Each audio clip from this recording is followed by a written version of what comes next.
Welcome to Savvy Sessions number 13 with Joy and Joe. In this video, we're going to be telling you the pros and cons of a local virtual assistant versus an overseas virtual assistant. Yeah, so if we go through overseas first. So the pros of an overseas virtual assistant is that you can get them for a cheaper rate. And that they can work like overnight for you, so different hours, and that might really suit you in your business to have someone work at night where you work during your day. But some of the cons are that in places like Philippines, they can have really unreliable internet.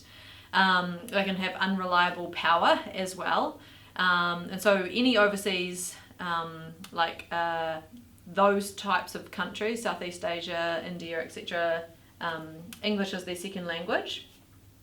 And most of the time you'll find that they are really awesome at doing reactive tasks if you can find a really good one.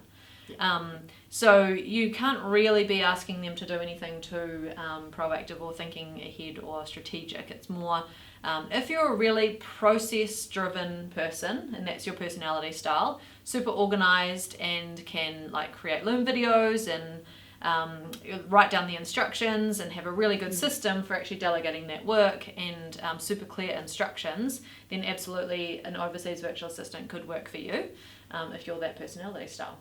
And then if we move on to the local virtual assistants, one of the key benefits is they're on the same time zone as you, so that makes it a lot easier to contact perhaps clients of yours. They'll be doing it with a Kiwi accent as well, or a local accent. Also, they can be a lot more proactive because being on the same time zone, they are literally just like the PA in your office. So they will do a lot more kind of proactive things. And like I say, the phone calls during 9 to 5, Monday to Friday. Yeah.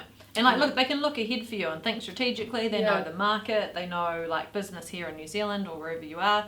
They know it. They know the jargon. They know the slang. It's much easier for them to be proactive.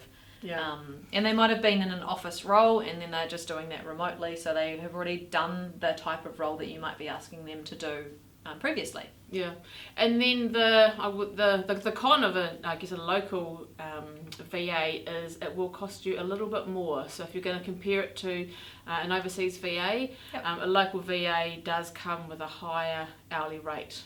Absolutely. So that's the pros and cons of overseas versus local. See you next time.